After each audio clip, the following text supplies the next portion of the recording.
पूज्य संत शिरोमणि आचार्य श्री 108 विद्यासागर जी महाराज के परम प्रभावक शिष्य अरहम योग प्रणेता परम पूज्य मुनि श्री 108 प्रणम्य सागर जी महाराज एवं परम पूज्य मुनि श्री 108 चंद्र सागर जी महाराज के मंगल आशीष से अरहम जीव दया भारत संस्कारित और मजबूत जैन समाज के निर्माण हेतु आर्थिक रूप से असमर्थ एवं कठिन परिस्थितियों का सामना कर रहे परिवारों के लिए कर रहा है अद्वितीय सेवा कार्य। आप सभी साधर्मी बंधुओं से अनुरोध है कि आप भी गौग्रास निधि कोष, गौ औषधि निधि कोष, बेटा बेटी शिक्षा निधि कोष, बेटा बेटी चिकित्सा निधि कोष, ब्रह्मचारी भैया दीदी निधि कोष और राशन पानी निधि कोष में 2500 रूपए प्रति माह या 1000 रूपए प्रति माह के साथ जुड़कर जीव दया और साधर्मी सेवा के इस पुनीत कार्य में अवश्य सहयोग करें। दान राशि नीचे दिए बैंक डिटेल्स में भेजकर रसीद के लिए 9717857614 पर अवश्य सूचित करें। अकाउंट नेम ओम अरहम सोशल वेलफेयर फाउंडेशन।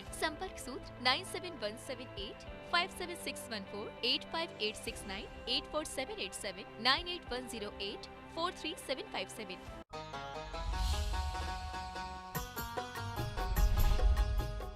इस कार्यक्रम के पुण्यार्जक हैं प्रणम्य वाणी देवदूत। प्रणम्य गुरु की वाणी पहुँचे घर घर, सम्यक ज्ञान प्रभावना होवे हर घर। सभी प्रणम्य वाणी देवदूत के पुण्य की बहुत बहुत अनुमोदना। प्रणम्य वाणी देवदूत बनने के लिए संपर्क करें।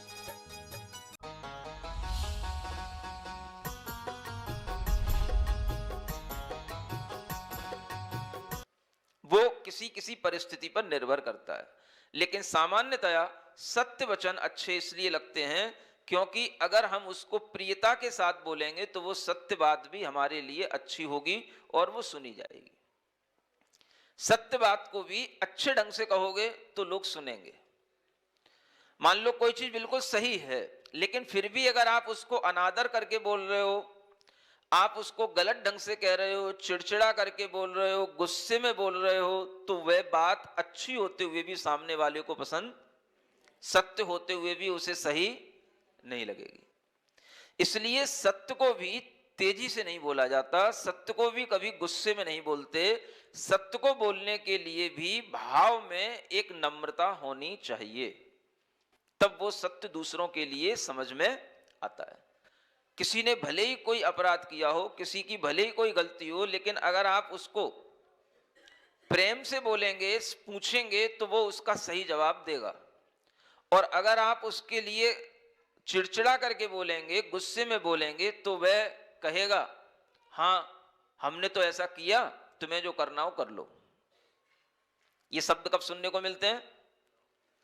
जब हम किसी के साथ में कोई क्रोध पूर्वक बोलते हैं, चिड़चिड़ा होकर के बोलते हैं और उसको वैसा अच्छा नहीं लगता, तो कभी कभी घर का बच्चा भी सही बात नहीं बताता। घर का बच्चा भी सही बात कब बताएगा? जब आप उससे प्रेम पूर्वक बोलेंगे, क्या बेटा तुम्हारे साथ ऐसा हुआ, क्या तुमने ऐसी गलती की, क्या तुमने ऐसी चोरी की। अगर उससे प्रेम से पूछोगे तो वो सच भी बता देगा। और बच्चा हमेशा सच बोलना चाहता है, लेकिन अगर उसे ये डर लगता है कि ये हमारे ऊपर गुस्सा करेंगे, तो वह सच बोलने से भी कतराता है। इसलिए आचार्य कहते हैं ये असत्यों में आता है कि काने को काना कहना, अंधे को अंधा कहना। कभी भी अंधे को अंधा नहीं कहना, लंगड़े को लंगड़ा, कोई कुरूप है तो उसको कभी कुरूप नहीं कहना। नहीं समझ आ रहा है? मोटे को मोटा भी नहीं कहना, आजकल ये भी एक बुरा लगता है, नहीं समझे? कोई मतलब घर में चाहे बड़ा हो चाहे छोटा हो, अगर कोई थोड़ा सा मोटा हो, हेल्दी हो, और उसको तुम चिढ़ाने लगो मोटा मोटी, है ये भी अच्छा नहीं लगता। तो मोटे को मोटा नहीं कहना। अगर कोई बिल्कुल सूख रहा है, बिल्कुल पतला सा हो रहा है, तो पतले को पतला भी नहीं कहना। ये देख लेना कि कहीं उसको वह बुरा तो नहीं लग रहा है। इस तरह के वचन अगर आप बोलेंगे तो वह अपने आप में असत्य में आएंगे। मोटे को मोटा, लंबू जी नहीं समझ में आ रहा? तो ऐसा भी अगर बोलोगे तो ये भी उसको बुरा लग सकता है। हाँ, ये बात अलग है, अगर उसको बुरा नहीं लग रहा है तो फिर उसके लिए कुछ भी कहा जा सकता है। लेकिन अपनी भावना ये होनी चाहिए कि हम अपने वचनों से किसी को ठेस ना पहुंचाएं। ये अगर आपके हृदय में रहेगा तो आपके अंदर से सत्य वचन निकलेंगे। और दूसरे होते हैं आक्रोश के वचनों का त्याग। कैसे वचनों का त्याग? आक्रोश। आक्रोश माने गुस्सा उत्पन्न करने वाले वचनों का त्याग। जिन्हें सत्य वचन बोलना है वह ध्यान रखें कि हमारे वचनों से किसी को गुस्सा उत्पन्न ना हो जाए। जैसे महाभारत में आपने सुना होगा, महाभारत में दुर्योधन को गुस्सा किससे आया था? द्रौपदी से। जब द्रौपदी ने क्या बोला, वह ऐसे महल में खड़ी हुई थी जिस महल में जहां पर वह सूखा हो तो वहां ऐसा लगे कि पानी पड़ा है, और जहां पानी हो तो वहां ऐसा लगे कि सूखा लड़ा है। तो जब दुर्योधन महल में प्रवेश किया तो जहां पानी है तो वहां तो ऐसे चल रहा है सूखे पे चल रहा हो, तो वो जो है चौंक जाता बार बार, और जहां सूखा आ जाता वहां पर वो पानी की तरह ऐसे संभाल संभाल के चलने लग जाता। और वह द्रौपदी ऊपर महल पे खड़ी खड़ी देख रही होती है। सबने देखा ही होगा, सीन याद आ रही है? हाँ। वो द्रौपदी ऊपर खड़ी हुई है बालकनी में और नीचे से वो दुर्योधन आ रहा है, और वो द्रौपदी उस समय पर क्या बोल बैठती है? धृतराष्ट्र जो थे वो अंधे थे, तो वह दुर्योधन भी इसी तरह से अंधों जैसा वो चलना उसके लिए हो रहा था। तो वह अपने तरह से वो उस समय पर वो बोल पड़ी कि अंधों के तो अंधे ही होते हैं, और थोड़ा सा हंस ली। बस फिर क्या था, योद्धा की अगर आप इस तरह से बेइज्जती करेंगे तो वो योद्धा कैसे छोड़ सकता है? फिर स्त्री अबला थी इसलिए उसको उस समय पर तो उसने कुछ नहीं किया, लेकिन बुरा तो मान जाता है जब व्यक्ति, तो बदला तो किसी ना किसी तरीके से फिर लेता ही है। इसलिए जब किसी के लिए ऐसा कहा जाता है तो वह उसके लिए आक्रोश उत्पन्न करने वाले वचन हो जाते हैं। ऐसे वचन, आक्रोश माने गुस्सा, ऐसे वचन न बोलें जिससे किसी को गुस्सा आवे। और इस तरह की अगर भावना ध्यान में रखी जाए तो ये सत्य अणुव्रत का पालन घर में रह करके हो सकता है। लोग ये समझते हैं सत्य का मतलब बस इतना ही है कि हम झूठ नहीं बोल रहे हैं, बाकी सब कुछ बोलते जाओ। पति पत्नी हैं, आपस में घर के परिवार के लोग हैं, किसी भी तरह की कोई दूसरों के साथ में बातचीत कर रहे हैं और वो इस तरह की बात कर जाते हैं जिससे सामने वाले की बात सुनकर के ही दूसरे गुस्सा आ जाता है। माने ऐसा नहीं समझना चाहिए कि केवल हमने व्रत ले लिए तो व्रत बस महाराज को नारियल चढ़ा दिया, हमारे अणुव्रत हो गए, हमारी प्रतिमा हो गई, व्रत हो गए।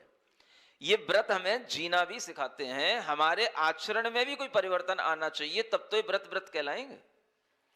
हमारे बोलने की टोन बदलनी चाहिए, हमारे बोलने का ढंग बदलना चाहिए। हमें बोलते समय समझ में आना चाहिए कि हमारे इन वचनों से इनको गुस्सा उत्पन्न होता है, तो हम वो वचन न बोलें। इसलिए 5 प्रकार के ये असत्य बताए गए। इन असत्यों से बच करके जो व्यक्ति अपना वचन व्यवहार करता है उसका ही यह सत्य वचन का यह नियम पलता है, उसी का यह सत्य अणुव्रत होता है। अब आप देखो कि अगर आपका यह सत्य अणुव्रत होगा तो आपके घर में भी लोगों से अपने आपस में भी मधुर संबंध बने रहेंगे। सबसे ज्यादा संबंध बिगड़ते हैं गलत बोलने से। बहुत से घरों में ऐसा होता है कि पत्नी पति की शिकायत करती है, पति पत्नी की शिकायत करता है, और सिर्फ इस बात को लेकर के कि वो कहता है कि जब भी ये मुझसे बोलती है तो मुझे इसके बोलने से ही गुस्सा आता है, और पत्नी कहती मैं तो सही बोलती हूं, मैं तो क्या गलत बोलती हूं। तो सही बोलते हुए भी आपके जो बोलने का ढंग है वो ढंग इतना गलत होता है कि सामने वाले को वो बुरा लग सकता है। अब अगर आपको ये समझ में आता है कि ये ढंग हमारा गलत है और सामने वाले को बुरा लग रहा है, तो बदलना हमको पड़ेगा, हम दूसरे को बदलने की कोशिश न करें। अगर आपको अपने संबंध अच्छे बनाए रखने हैं, आपको घर में मधुरता बनाए रखनी है, तो आपको खुद में बदलने का भाव करना पड़ेगा, और आपको अपने मन के अंदर सोचना पड़ेगा कि कौन सी वो चीजें हैं, कौन से वो शब्द हैं जिनको बोलने से सामने वाला हमसे बुरा मान जाता है, उसके अंदर आक्रोश उत्पन्न हो जाता है। अगर हम अपनी बोलचाल में सुधार लाएं तो हमारे लिए यह सत्य अणुव्रत बड़े काम का अणुव्रत हो सकता है। अधिकतर लोगों को पता नहीं होता है। अधिकतर लोग कभी ये सत्य, अणुव्रत, अहिंसा, अणुव्रत की कोई बातें करते ही नहीं, और करते भी हैं तो बस एक बार नारियल चढ़ा दिया, व्रत ले लिए, जैसे कि मानो उनको सब कुछ आता है। झूठ तो हम कभी बोलते ही नहीं। अरे झूठ तो नहीं बोलते, लेकिन जो बोलते हो वो कैसा बोलते हो ये भी तो देखो। तो सत्य, अणुव्रत अपने आप में ये सिखा रहा है कि हमें ऐसा सत्य बोलना जो दूसरे के लिए गुस्सा उत्पन्न न कराए। आपके अंदर इस तरह का कोई भी विचार आता है और दूसरा उससे गुस्सा करने लग जाता है, तो वही गुस्सा आपके भीतर के सत्य, अणुव्रत के लिए भी बाधक बन जाता है। इसलिए नम्रता के साथ में अच्छे प्रशस्त वचनों को बोलना, यह सत्य, अणुव्रत में आता है। और इस तरह का सत्य, अणुव्रत अगर हमारे अंदर रहता है तो हम बड़ी बड़ी आपत्तियों से भी बच जाते हैं। यहां एक उदाहरण दिया है, धन देव सा सच ही भाषे। किसका उदाहरण है? धनदेव का। धनदेव एक व्यक्ति है, इसकी एक कथा है। कथा कहानी सुन सकते हो हैं? एक एक कथा, कल यमपाल की कथा सुनी थी, ये धनदेव की कथा है। एक शास्त्रों में आती है कि एक धनदेव है, एक इसका मित्र है जिसका नाम जिनदेव है ना। पहले के लोगों के नाम ऐसे देवता स्वरूप हुआ करते थे, तो जिनदेव, धनदेव ऐसे नाम भी हुआ करते थे, है ना। अच्छा लगे तो आप भी अपने बेटों का नाम रख सकते हो। अब ये दोनों मित्र थे, सेठ थे दोनों, और आपस में मित्रता के साथ रहते थे। मित्रता होते होते, बड़े होते होते इनके व्यापार थोड़े से बढ़ने लगे और इनके मन में विचार आया कि मुझे अपना व्यापार थोड़ा सा और बढ़ाना चाहिए, धन आदि का और अर्जन करना चाहिए। और ऐसा विचार करके इन लोगों ने सोचा कि अपने पास में जो पूंजी है उस पूंजी को लगा करके कोई और नया व्यापार बड़ा करते हैं, और उसके लिए हमें चाहे भले ही दूर दराज जाना पड़े, विदेशों में भी जाना पड़े, तो हम कुछ दिनों के लिए साथ साथ चलेंगे और वहां से धन इकट्ठा कर करके लाएंगे और फिर यहां पर अपना वह बड़ा काम शुरू करेंगे। पहले के लोग व्यापार करने के निमित्त से एक देश से दूसरे देश में चले जाया करते थे, यात्राएं किया करते थे और वहां से धन आदि इकट्ठा करके लाते थे। तो जब ये दोनों लोग आपस में धन इकट्ठा करने के लिए जाने लगे, तो आपस में दोनों लोगों ने एक सहमति बनाई, एक एग्रीमेंट किया। क्या किया कि भाई जो भी आमदनी होगी उसको अपन आधा आधा बांट लेंगे, है ना। हम अपना धन लगा रहे हैं, वो धन भी अपना अपना वापस कर लेंगे, और फिर जो उससे हमारे लिए आमदनी होगी, जो हम कमा करके लाएंगे, वो सब हम दोनों की बराबर मेहनत होगी और उसको हम बराबर बराबर आधा आधा कर लेंगे। ऐसा दोनों ने मन में विचार कर लिया और दोनों यात्रा पर निकल गए। कुछ दिनों बाद दोनों ने अपनी मेहनत से, अपनी सूझबूझ से धन इकट्ठा कर लिया, धन कमा लिया। होता क्या था कि धन जो रहता था वो जिनदेव के पास में रहता था। धनदेव सहज था, बोले अपना मित्र ही है, क्या फर्क पड़ रहा है, चाहे वो रख ले चाहे हम रख लें। ऐसा हो जाता ना कि भाई वो धन रख रहा है तो रखे रहने दो, वो भी कहां लेकर के जाएगा। दोनों मित्र हैं, दोनों ने आपस में एक दूसरे से एग्रीमेंट कर ही लिया है कि आधा आधा जो भी कमाई होगी उसका आधा आधा कर लिया जाएगा। अब वो जो धन कमाता था वो जिनदेव के पास रहा करता था। दोनों ने धन कमाया। धन कमाने के बाद में जब कई साल हो गए, उन्हें अपने घर की याद आई तो वापस आने लगे। धन कमा करके वापस आए, अपने घर पर आए, और घर में आकर के धनदेव अपने घर में रहने लगा, जिनदेव अपने घर में रहने लगा। और आने के बाद में 2-4 दिन उसने सोचा कि अभी अभी आए हैं, हिसाब किताब बाद में कर लेंगे 2-4 दिन बाद। तो 2-4 दिन बाद धनदेव ने पूछा, भाई जिनदेव चलो हिसाब किताब कर लेते हैं, है ना। अब रखा तो सब तुम्हारे ही पास है, तो कितना अपना आधा आधा हिस्सा आ रहा है। तो जिनदेव की कुछ नीयत खराब हो गई, तो उसने धनदेव से कहा कि ये तो तुम्हारा मूलधन था। मूलधन जानते हो, जितना रख करके अपन ने पूंजी से अपना व्यापार शुरू किया था, ये तो ये था, और कुछ थोड़ा सा उसने और उसमें कुछ अधिक करके दे दिया, बस इतना रख लो, इससे ज्यादा अब कुछ नहीं हमारे पास में। तो धनदेव को ये बात समझ नहीं आई कि जब हमने बात करी थी कि आधा आधा पूरी मेहनत होगी, आधा आधा सबका रहेगा, तो इसने तो मुझे कुछ दिया ही नहीं, बस केवल अपना मूलधन देकर के थोड़ा सा धन दे दिया। तो इस बात को लेकर के वह मन ही मन में सोचता रहा क्या करें। तो उस समय राजाओं के राज्य चलते थे, वो राज दरबार में चला गया और राजा के पास जाकर के अपनी बात रखी। राजा न्यायप्रिय हुआ करते थे, दूसरों की बात सुना करते थे। वहां पर ऐसी कोई लाइनें नहीं लगा करती थी कि भाई किसी की बात सुनने के लिए राजा के पास उसे मिलने ना दिया जाए या राजा के पास तक वो पहुंच ना पाए। डायरेक्ट प्रजा राजा के पास तक पहुंचती है। बड़े बड़े सेठ हैं तो उनकी अपनी पहुंच होती है। वो धंधे उन राजा के पास गया और वहां जाकर के उसने अपनी बात कही कि ऐसा ऐसा हो गया है, न्याय आपको करना है। राजा ने कहा ठीक बात है, बुलाओ उसको भी, जिनदेव को भी बुलाओ। जिनदेव को भी बुलाया गया। पूछा गया क्या आपने ऐसा किया? कहने लगा नहीं, जितना था वो तो हमने इसको दे ही दिया, इसके अलावा मेरे पास कुछ ज्यादा है ही नहीं। इससे ऐसा लग रहा है कि हमने ज्यादा कमाया, वो कमाई इतनी ही हुई थी। तो राजा के मन में विचार आया कि दो में से कोई ना कोई झूठ तो बोल रहा है। हम ऐसा भी नहीं कह सकते कि धनदेव झूठ नहीं बोल रहा है, ये भी झूठ बोल सकता है, ये उसको फंसा सकता है, ये उसके लिए एक असत्यवादी है ऐसा भी घोषित करवा सकता है। इसलिए राजा ने एक विचार किया। देखो पहले के समय में परीक्षा लेने के तरीके अलग हुआ करते थे। अगर कोई वास्तव में शील व्रतों को धारण करने वाला है, अहिंसा व्रतों को धारण करने वाला है, सत्य व्रतों को धारण करने वाला है, तो उसकी परीक्षाओं के तरीके भी पहले के अलग हुआ करते थे। जैसे आपने सुना है ना, सीता जी की अग्नि परीक्षा हुई है ना, यमपाल चांडाल कल उसके लिए कैसे तालाब में फेंक दिया गया और वह सिंहासन पर बैठ गया। तो राजा के मन में विचार आया कि उस समय जो वास्तव में सत्य बोलेगा उसके लिए ऐसी ही अग्नि आदि के माध्यम से परीक्षा की जाती है। तो उसने कहा इन दोनों लोगों को यहां पर उपस्थित करो और इन दोनों लोगों की परीक्षा करने के लिए अंगारा लाओ। अंगारा जानते हो? जलता हुआ कोयला, अंगारा। राजा ने कहा जो व्यक्ति सत्य होगा उसके हाथ में ये अंगारा अधिक नहीं जलेगा, हल्का सा जलेगा, लेकिन जो असत्यवादी होगा उसके लिए ये अंगारा बहुत तेजी से जलेगा और उसको सहन नहीं कर पाएगा। मतलब इस तरह से पहले परीक्षाएं होती थी और ये परीक्षा सत्य भी होती हैं। अपने संकल्प का इतना प्रभाव रहता है कि प्रकृति भी अपने अनुकूल होती है। राजा ने उसकी परीक्षा करने के लिए पहले धनदेव के हाथ में वो अंगारा रखवा दिया। धनदेव ने अंगारा पकड़ा, उससे तो वो अंगारा बिल्कुल फूल जैसा लगा, वो बिल्कुल ही घबराया नहीं और हाथों में वो फूल की तरह रखा रहा।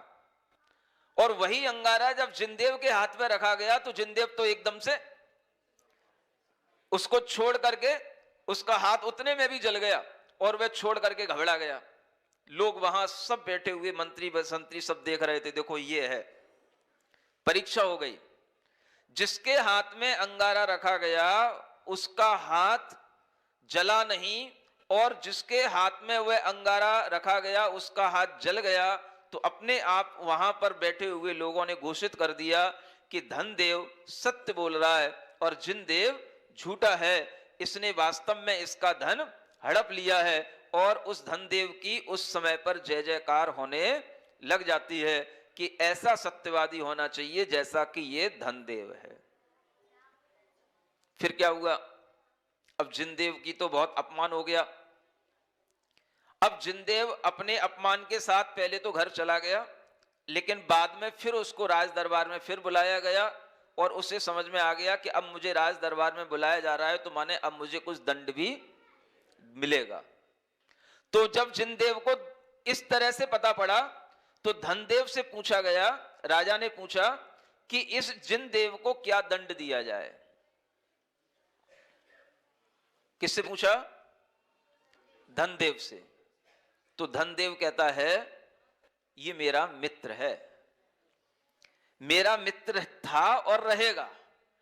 कोई बात नहीं राजन, कभी कभी कोई भी अपने परिणामों में उतार चढ़ाव आ जाता है, थोड़ी सी नीयत खराब हो जाना धन आ जाने पर स्वाभाविक है, हो गया कोई बात नहीं। लेकिन उसने कोई इतना बड़ा अपराध नहीं कर दिया कि आप इसको बहुत बड़ा दंड दें, इसको क्षमा कर दिया जाए।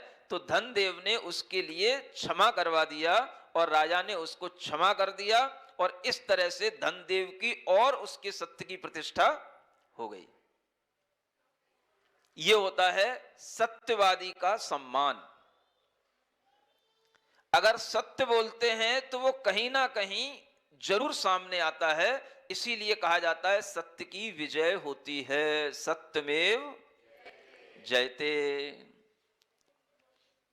लेकिन फिर भी आपको ऐसा लगता है कि सत्य बोल करके अपना काम बनाना बड़ा कठिन होता है। लेकिन जो सत्यवादी लोग होते हैं उनकी रक्षा, उनके बारे में अच्छा सोचना, ऐसे अनेक लोग किया करते हैं जिसके माध्यम से उनके सभी काम अपने आप अच्छे बनते चले जाते हैं। इसलिए यह सत्य अणुव्रत जो लोग लेना चाहते हैं वो अपने मन में ये विचार रखें कि हम 5 प्रकार के असत्यों से बचकर के और अहिंसा अणुव्रत की रक्षा करने के लिए यह सत्य व्रत को हम धारण कर रहे हैं। ऐसा उनके अंदर जब संकल्प होगा तो उनके वह वचन सत्य अणुव्रत कहलाएंगे और उसके माध्यम से उनके जीवन में कोई भी आपत्ति अगर कभी आती है तो अपने व्रतों के माध्यम से ही उस आपत्ति का निराकरण हो जाता है। कल भी आपसे कहा था, जो धर्म करता है धर्म ही उसकी रक्षा करता है। सत्य बोलना भी हमारा धर्म है और यही धर्म हमारी रक्षा करने के लिए भी होता है। इसलिए हमें धन देव की तरह सत्य ही बोलने का भाव रखना चाहिए। उसके कारण से अगर हमें कोई कठिनाई भी पड़ जाए तो भी हमें कुछ समय के लिए साहस रखना चाहिए, क्योंकि अंततः विजय तो सत्य की ही होती है। इस तरह से सत्य अणुव्रत का ये बखान है ना, व्याख्यान आपके लिए छोटे से टाइम में पूर्ण कर दिया गया है। आप लोग इन अणुव्रतों की महिमा को समझ करके अणुव्रतों को धारण करने का भाव करें, यही भावना है। बोलिए पार्श्वनाथ भगवान की।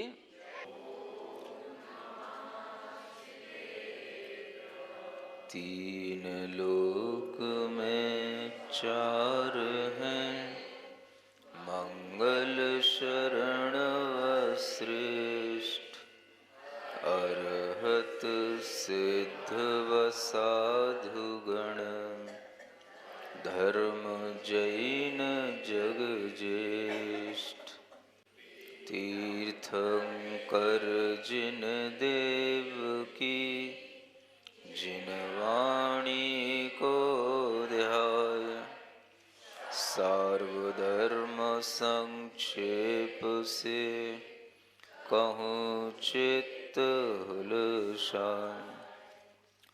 देवादिदेव आदिम तीर्थंकर श्री ऋषभनाथ भगवान की, वर्तमान शासन नायक श्री वर्धमान महावीर भगवान की, परम पूज्य आचार्य गुरुवर श्री विद्यासागर जी महाराज की, परम पूज्य अरम युग प्रणेता पूज्य मुनि श्री प्रणम्य सागर जी महाराज की, पूज्य मुनि श्री चंद्र सागर जी महाराज की। छड़ी ढाल के 4 छंदों का पहले पाठन करते हैं। जो धर न सके यम भारी, सो हो घर में व्रत धारी। मधुमास मद्य नहीं खावे, वैराग्य भावना भावे। गुरु पंचक शरण रहे हैं, दर्शन प्रतिमा सो गए हैं। 12 व्रत दृढ़ चित धारे, व्रति श्रावक शल्य निवारे। कृतकारित अनुमोदन से, त्रसघात न मन वच तन से। सोथूल अहिंसा व्रत है, यमपाल प्रसिद्ध चरित है। नामोस विपदि करी भासे, धन देव सा सच ही भासे। पर द्रव्य गहे न अदत्ता, मनवारी शैण सपवित्ता। चौथे छंद में 2 अणुव्रतों का वर्णन किया गया।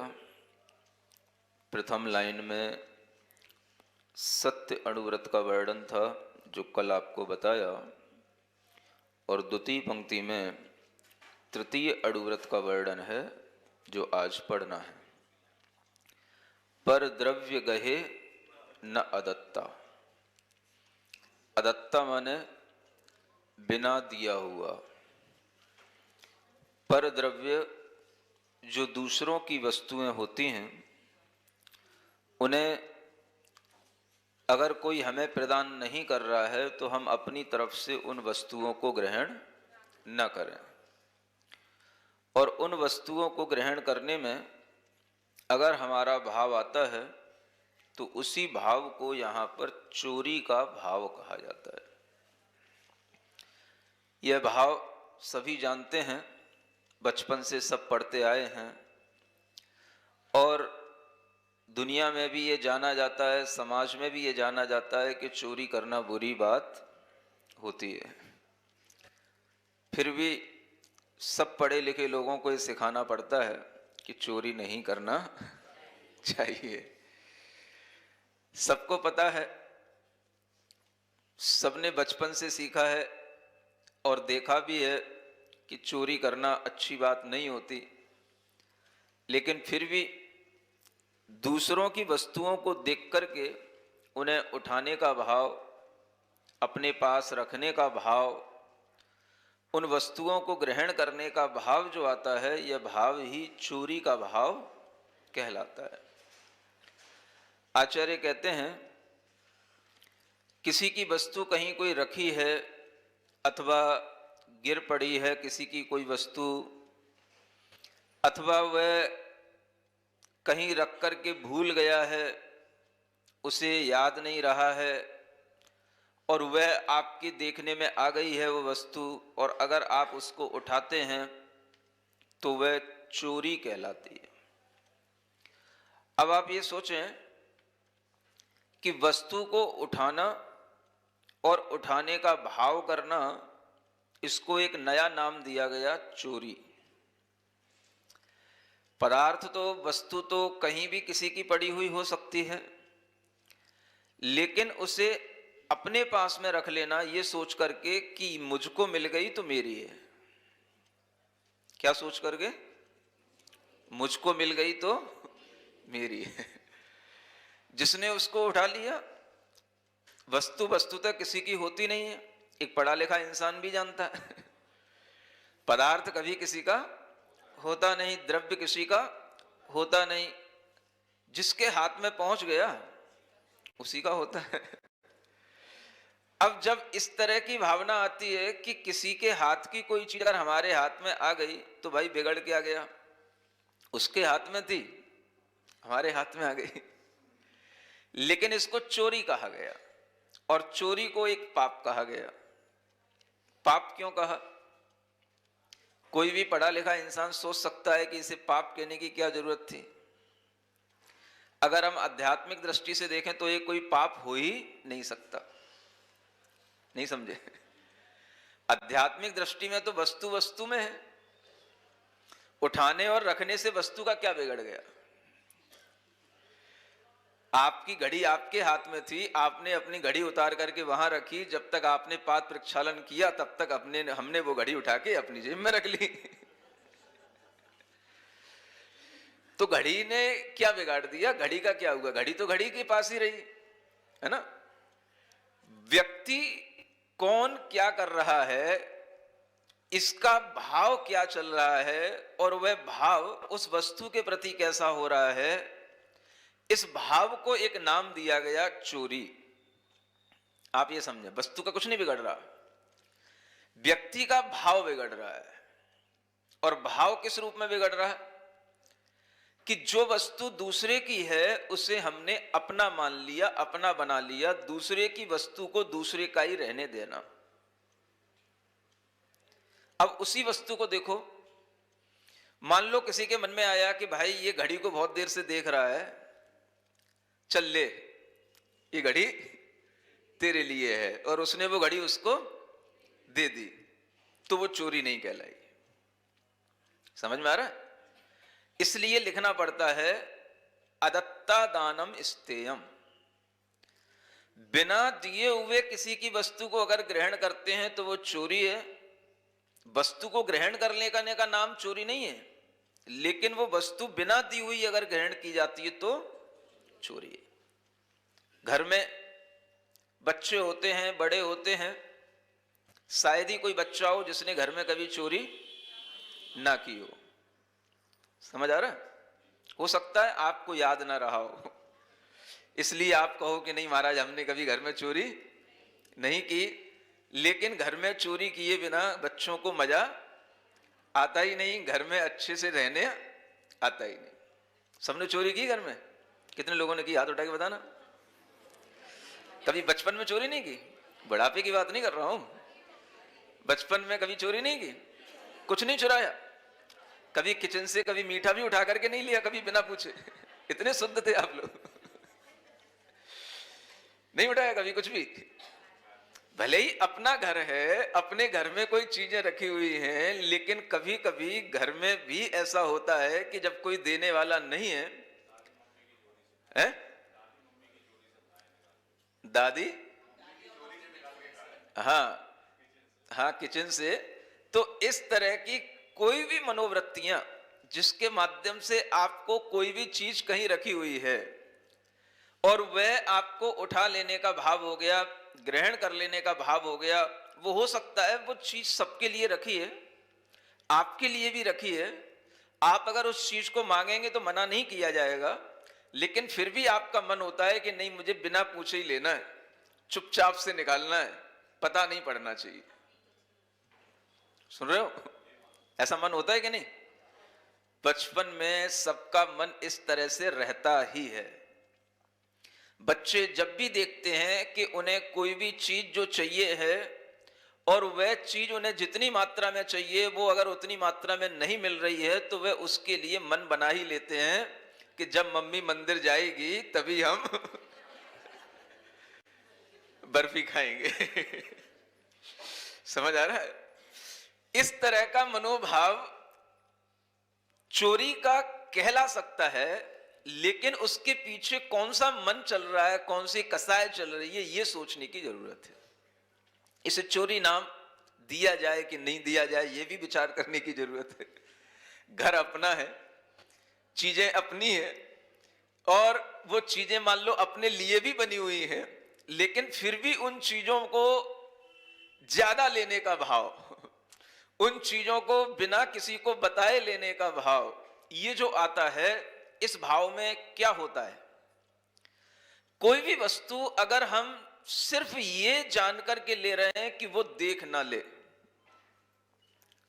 उनको पता ना पड़े, और वह वस्तु को ग्रहण करके यदि हम उसको प्राप्त करके संतुष्ट हो रहे हैं, तो ये भाव ही एक तरह से चोरी का भाव बन जाता है। यद्यपि ये सब क्षम्य है, अड़ुव्रत लेने के बाद भी आप ऐसा कर सकते हो, नहीं कोई दिक्कत नहीं, बता रहा हूं आपको। हाँ, अड़ुव्रत लेने के बाद भी ये सब चल सकता है, क्योंकि ये कोई चोरी करने का भाव नहीं है। भाव क्या है? खाने का भाव है।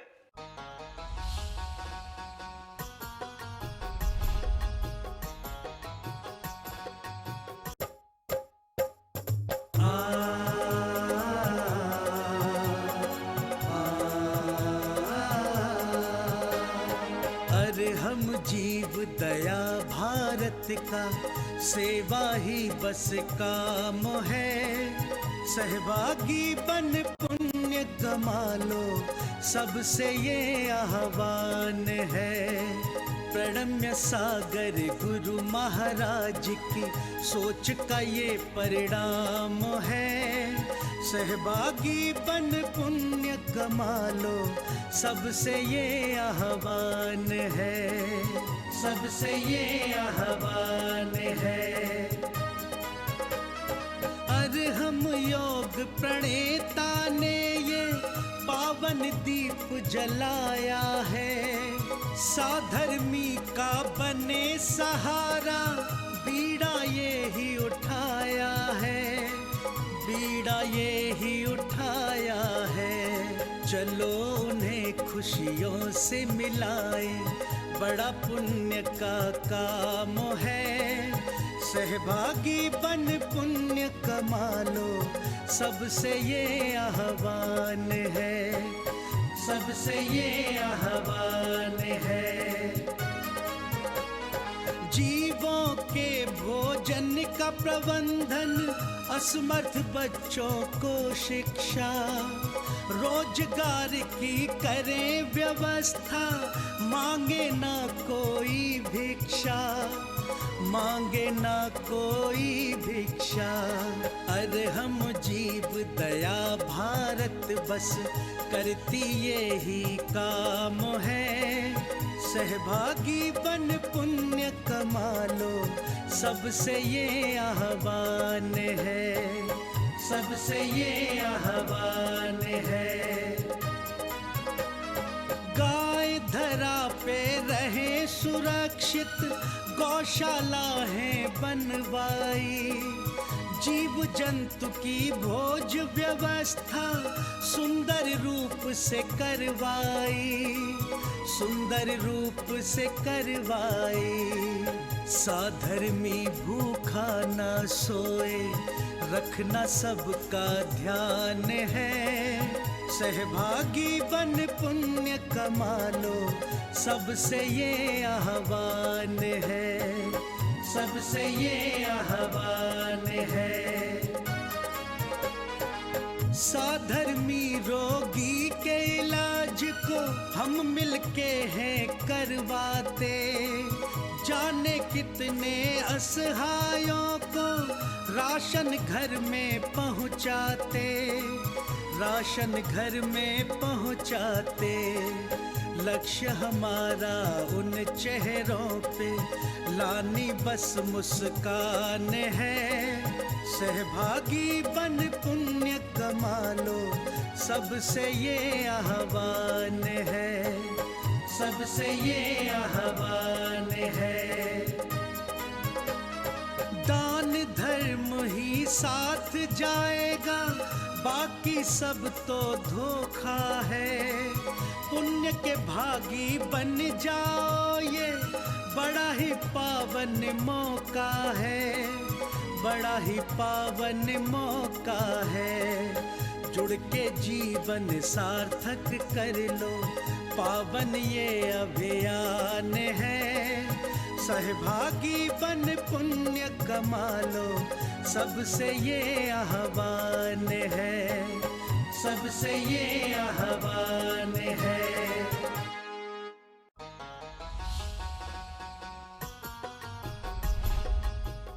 इस कार्यक्रम के पुण्यार्चक थे प्रणम में वाणी देवदूत। प्रणम में गुरु की वाणी पहुँचे घर घर, सम्यक ज्ञान प्रभावना होवे हर घर। सभी प्रणम में वाणी देवदूत के पुण्य की बहुत बहुत अनुमोदना। प्रणम में वाणी देवदूत बनने के लिए संपर्क करें